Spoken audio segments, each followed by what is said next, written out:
Hi guys, welcome to Sam from England video number 3. I can't believe I've made 3 videos now around my love for Philadelphia sports. But yes, I wanted to talk a bit today about the Eagles. I thought I'd change it up a bit. I've done a few videos on the Sixers. Thought I'd mix up and do a Eagles video today. My thoughts on the upcoming season is going to be in the first segment. So I'm going to talk about predictions, over the top sort of takes that I think for next year. And then in part 2, I'm going to talk about Jalen Hurts in a bit more detail. And then I think third segment, I'm going to do a little bit on Sixers and Phillies. Just 3 different segments today, 2 focusing on the Eagles, third just give a bit of love to the Phillies. Who's had a great weekend before the All-Star break. Just thought I'd go with those sort of topics today. So again, thank you for all the feedback and things you guys have been giving. I really do appreciate it, and I've had a few people reach out that wanted to jump on with me and do some sort of Zoom or some sort of conversation with me, so that's great, and I hope that I can get that done and make that interesting for everyone that takes their time out of their day to listen to little old me, 3,500 miles away from most of you, talking about our favourite sports teams. So this upcoming season for the Philadelphia Eagles, I think that we're going to have a great season. And I know a lot of people share that optimism. And a lot of people's reserved optimism is on Jalen Hurts. And I'll talk about him more so in a bit. But the roster's built very well. No matter who your quarterback is, really, you've got a great chance of getting to 11 wins. And maybe even 12. So for me, that's where I see us, around the 11-12 win mark. Bit of luck, as I've said before, that you need for, winning a championship or having a deep playoff run. If we can have that, very few injuries on the offensive line, for example, and a few things going in our favour, may it be referees' calls that can't be challenged or things like that, then that would be helpful. So I can see that. No sort of Dallas recovery fumble rubbish or trash, whatever you guys want to call it, that happened. I won't swear on the channel, but that was an awful call. I'll never forget that.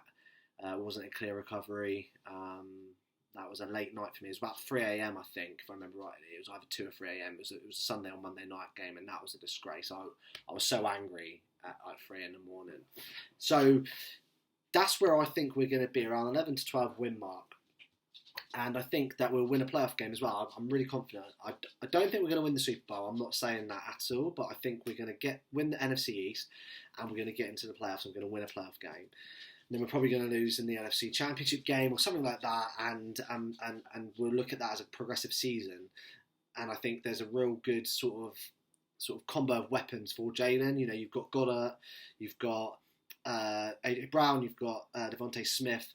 That's going to be available to I think be one of them's going to be open every single time at least. And I think also you've got Miles Sanders. I think is going to have a breakout year, because I think there's going to be a massive focus on the run game from him more so than Jalen. I think Jalen's going to, I think similar to last year, going to be a lot more thrown in the early stages of the season, especially if he's made those progressions that people have said.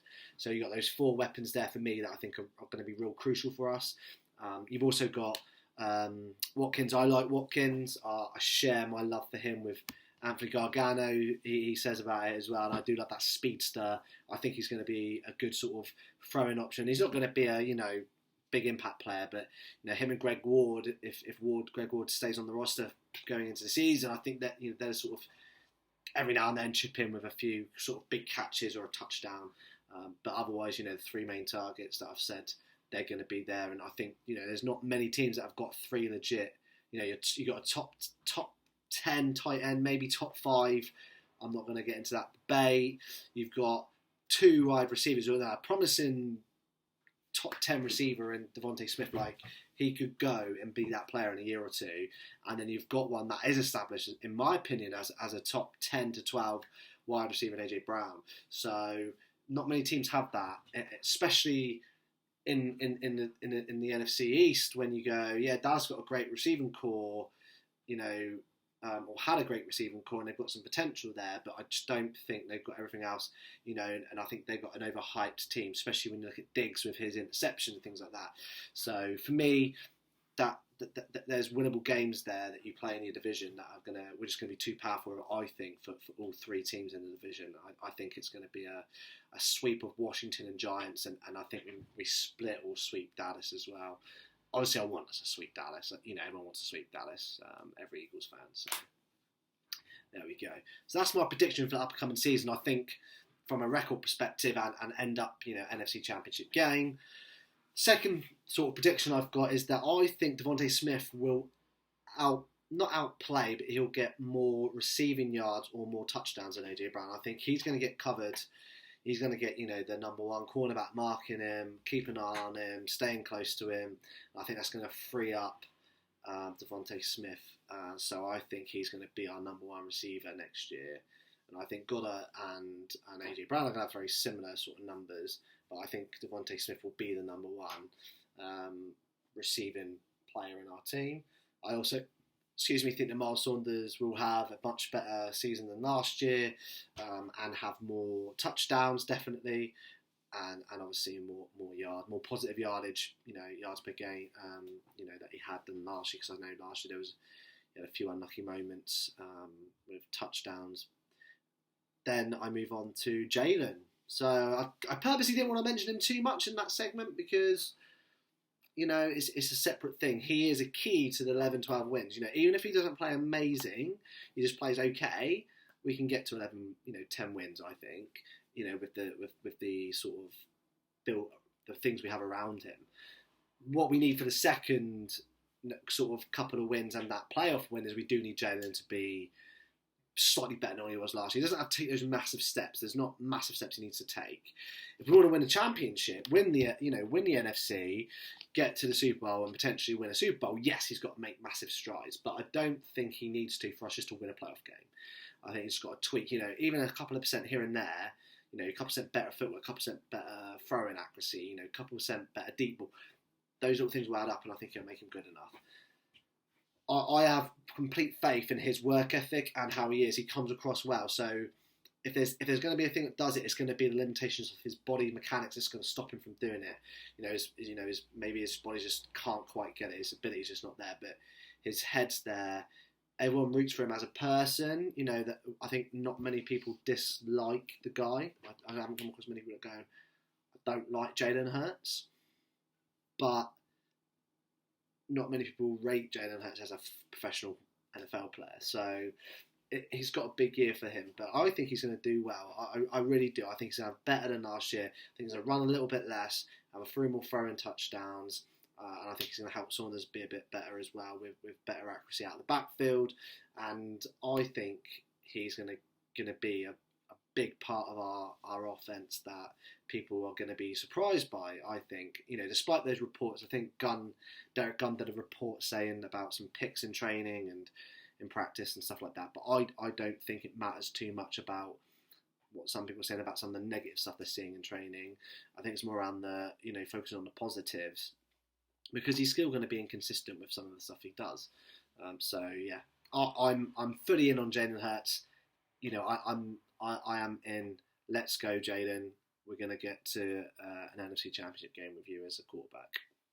And then lastly, Phillies and Sixers. I love. I'm not going to lie. My baseball. I've said this before. My baseball knowledge isn't the best. I can tell you who's on the Phillies roster. I can tell you a few other players here and there, but I honestly don't know enough about the MLB as a whole because it's hard to follow. I've got my soccer team shirt on today, so I follow obviously my football team, Saints, NFL, NBA.